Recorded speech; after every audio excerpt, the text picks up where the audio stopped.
Welcome to Talking Wellness, Episode 1. I'm Robert Sorensen. And I'm Liam Goddard. The concept for Talking Wellness came out of necessity. We wanted a way to bring wellness still to you, the resident, during this time where we don't have that social interaction, which is a very important part of what we do. So, Liam, why don't you tell the audience a little bit about what we'll be discussing here today? So, during this time of social isolation, I know one of the big activities that we're all doing is walking. So today we wanted to talk a little bit about how you can measure your walking, what different methods you could use for measuring, and maybe what the most appropriate method is for measuring your walking. And as we go through today, we'll have a little discussion about what you can do to track your own walking, as well as what Robert and I do, tracking our own fitness on top of that. So there's a number of different variables associated with walking.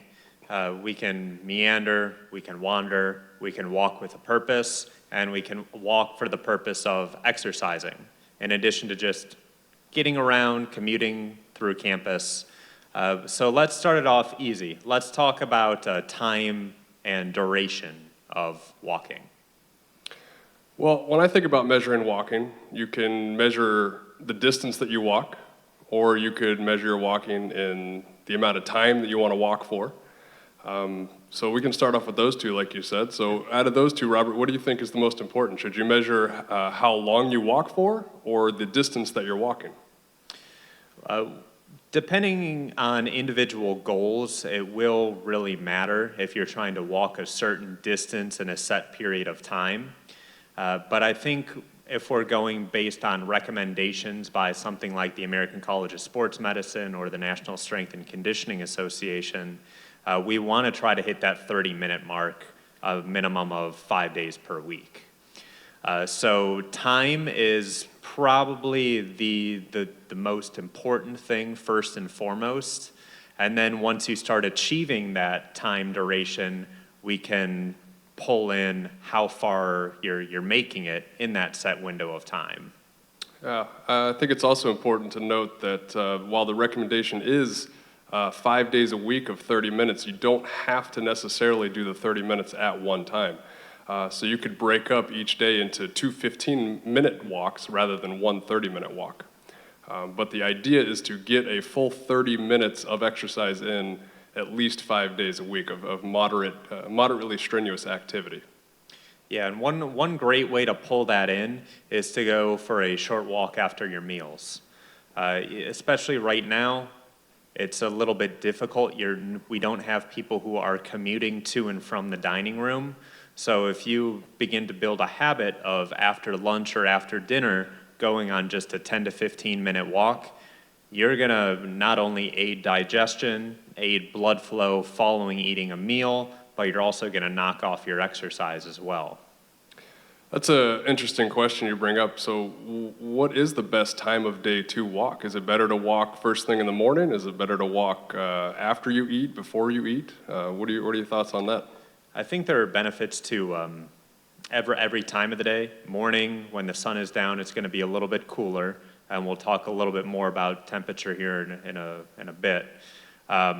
During the day, when it's sunnier, we're going to be less obstructed by obstacles. I know with our population, it's important to be mindful of where we're walking if we have anything impeding our pathway.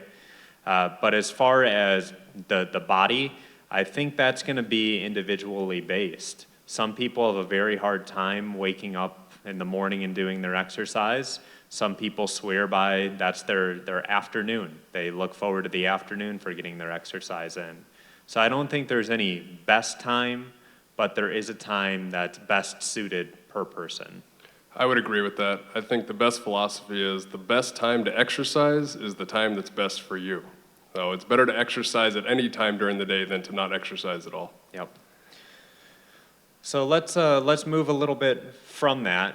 We spoke time, duration, distance. Let's get into heart rate response associated with exercise. Heart rate being when we move, we see our heart rate begin to transition from rest into more of a working mode. That's a good point here. I had a question earlier in this week through email, actually, and the question was asking what the best way to track your walking is. And they were asking, should they track the distance or should they track the time? And my response was, the best way to actually track your walking, in my opinion, is actually to look at your heart rate, because it's just a much more stable way to be able to track the intensity of your walking. So my answer to that question was, when looking at your heart rate, first off, how do you measure your heart rate while you're walking? Now there's a couple different ways you can do that. The first way, the easiest way, is if you have some sort of a wearable device. So we've got our watches on right here. They track our heart rate right through our wrist. There are other straps that you can purchase that can track your heart rate, or simply if you don't have a device that can measure your heart rate, you can count your heart rate, and you can do that by finding the pulse rate on your wrist, and you count the pulse over a 10-second duration and then multiply by 6. It involves a little bit of math, but there's several ways that you can identify what your heart rate is while you're walking. And I think it's very important to note that there are a number of different medications that are going to influence heart rate response to exercise. Any sort of beta blocker is going to suppress your heart rate. If you have a pacemaker, of course, you're going to have a restricted heart rate. But even with that being said, there are two different ways that you can still use heart rate to track response. One is that even though your heart rate is reduced, you can still use it to correlate yourself into a working threshold. We're just working with a different percentage. And that's something any of our exercise specialists or Liam and I can help you calculate. Two is that we can use something called the rate of perceived exertion, or RPE. RPE is a method of measuring how hard you're working.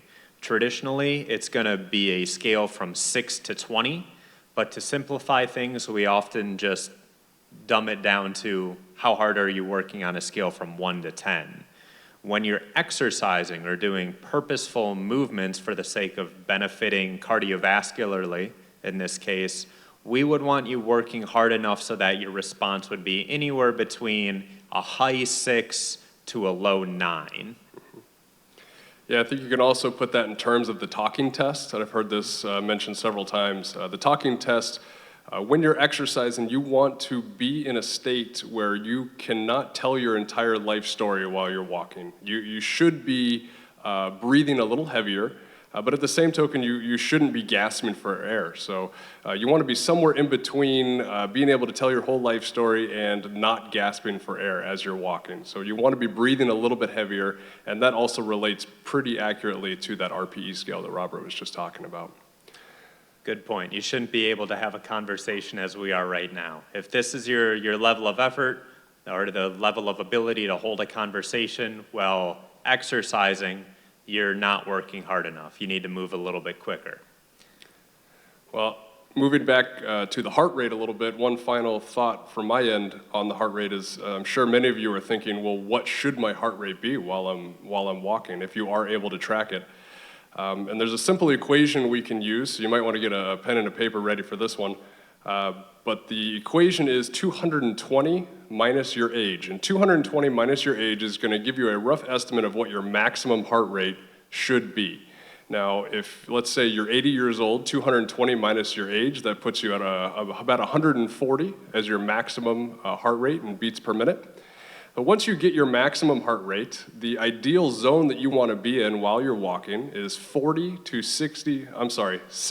80% of your maximum heart rate. So you want to find out what 60% of your maximum heart rate is and 80% of your maximum heart rate. You want to stay in between those two numbers. So now as a segue, traditionally, as your heart rate increases, it means that you're working a little bit harder. In our case, with the topic being walking, that will be walking speed. The faster that you're walking, the faster that your heart rate should be. And I think that's another common question that we get is, how fast should I be walking when I'm out doing my daily stroll?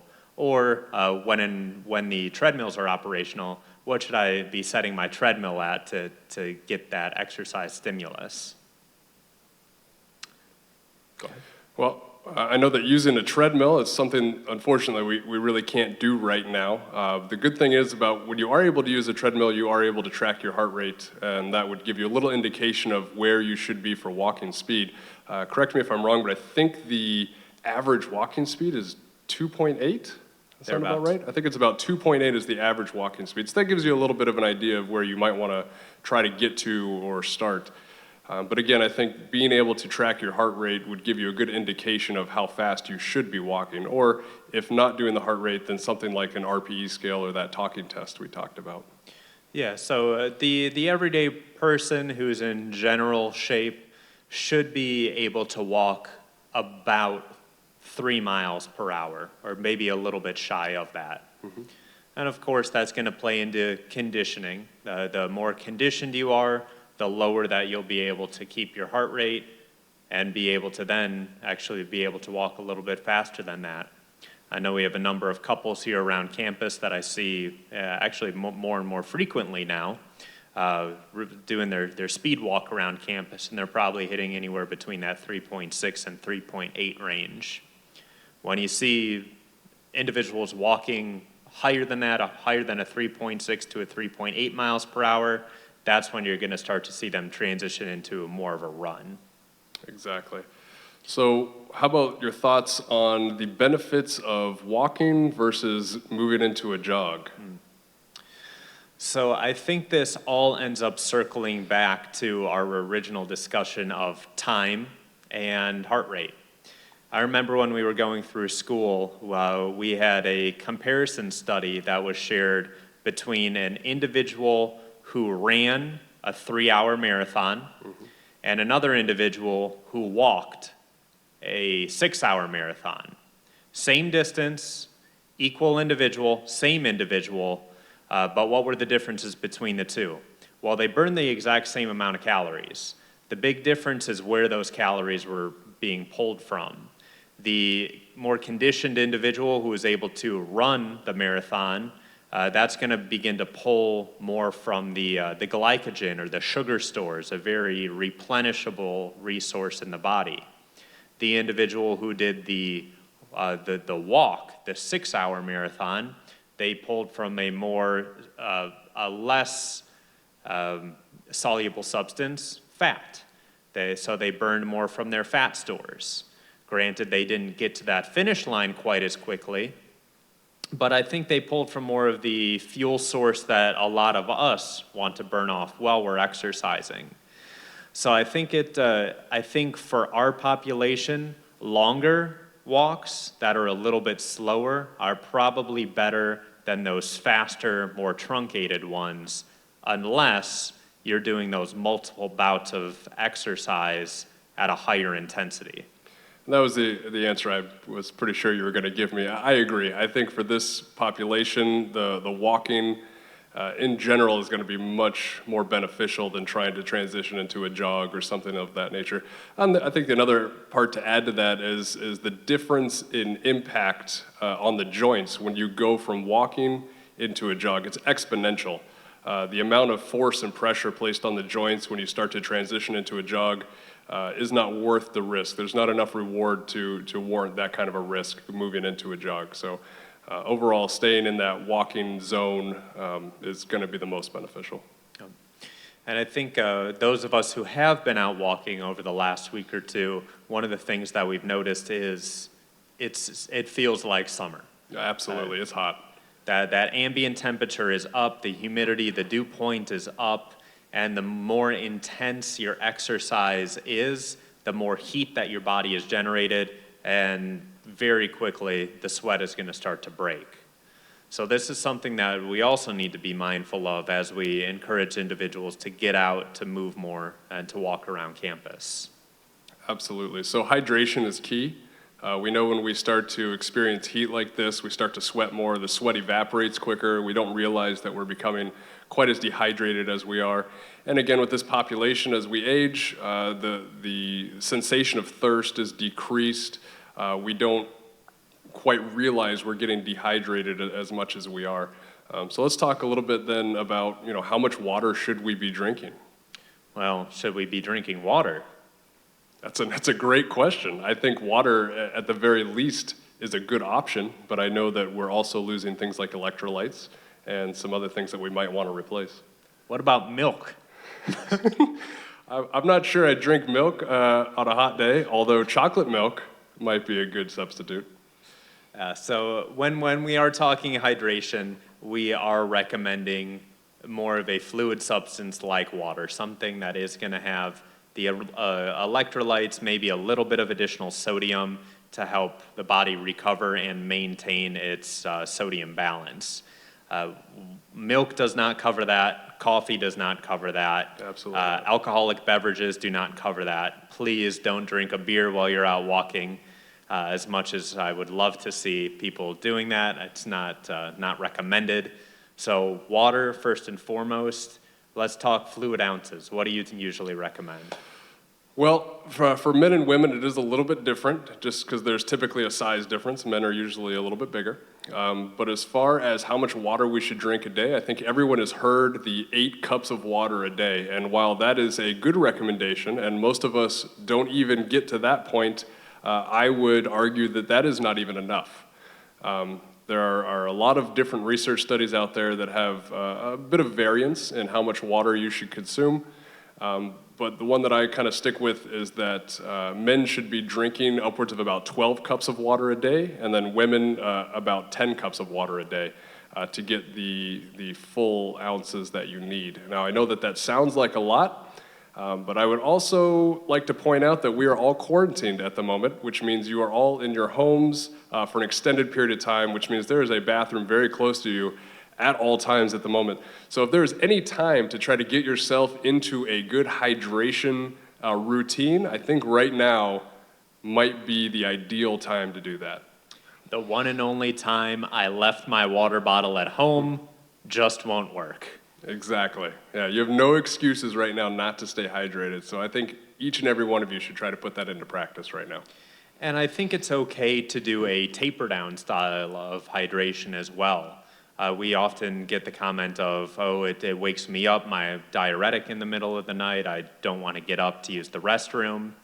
Try to front load your day. Try to spend the majority of the morning, midday, hydrating a little bit more, and then into the evening hours, it is okay to taper it down some. Yeah, I do that myself. You know, I don't drink water after about maybe 7, 8 o'clock at night because I know if I drink a bunch of water before I go to bed, I'm getting up twice, and it's not worth it. So stop, make sure you, like you said, front load that water, drink a bunch of water in the morning, and that should be the first thing you do in the morning is get some water into your system.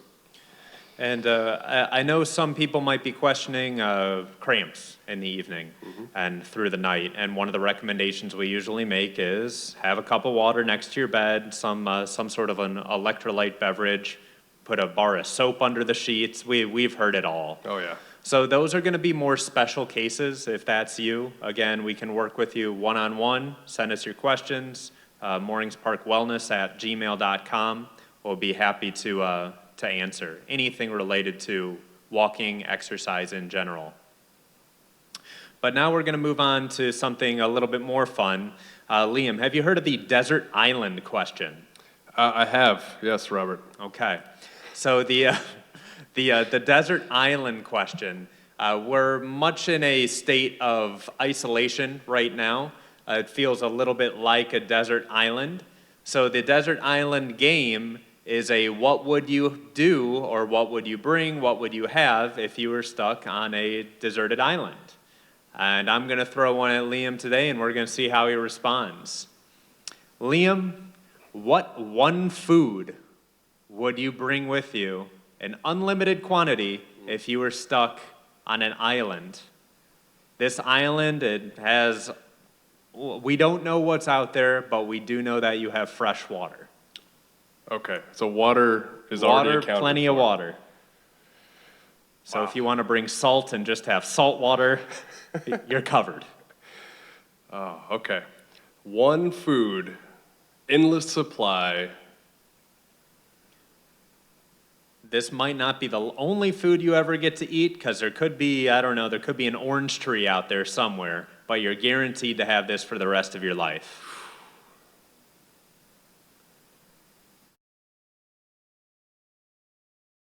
Well,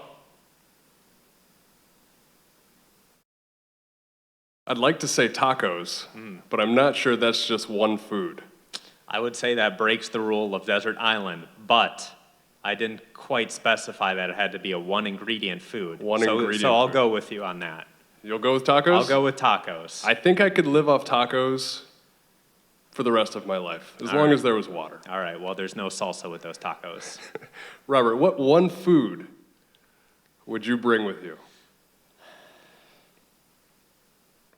The one food that I would bring, originally I was thinking oatmeal, because it's a pretty complex food. You have some good carbohydrate, a little bit of fiber in there, a little bit of protein. That's very boring. I know it's very boring, but that island could have anything. It could have tropical fruits, which I could mix into that oatmeal. You don't know.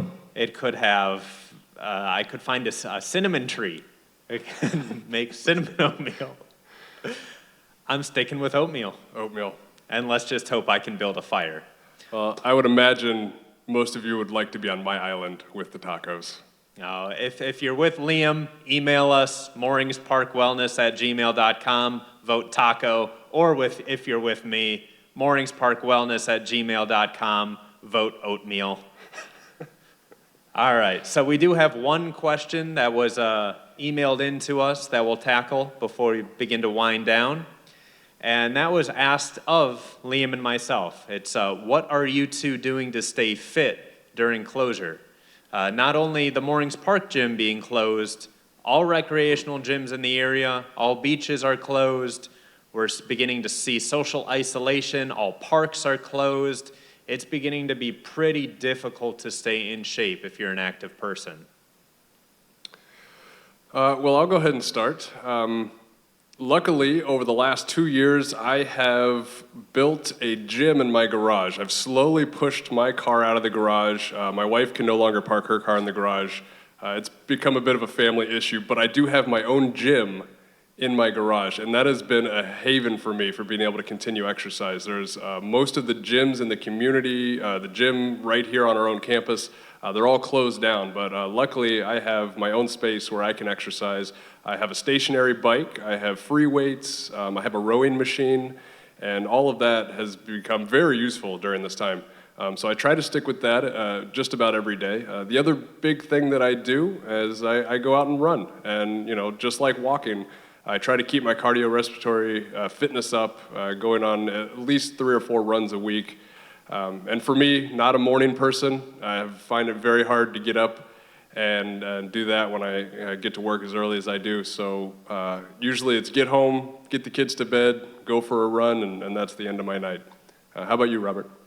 Liam is the envy of many men and women right now, having such a fine gym in his own home. I know he has actually been helpful enough to borrow me a few pieces of equipment, and that's much of what I've been resorting to lately.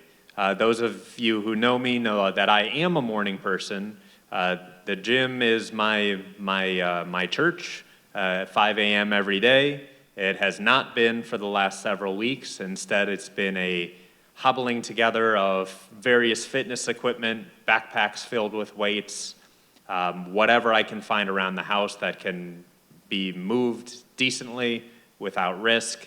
And it's done in a driveway, still at 5 a.m., under the lights of some street lights, just with a friend and I. And it's worked out so far. I look forward to the weekends when I can do it in the daylight hours. But in addition to that, just working out in a driveway, still going out on runs periodically. But as I mentioned, with the parks being closed, it's put a damper on a lot of the typical routes that I travel.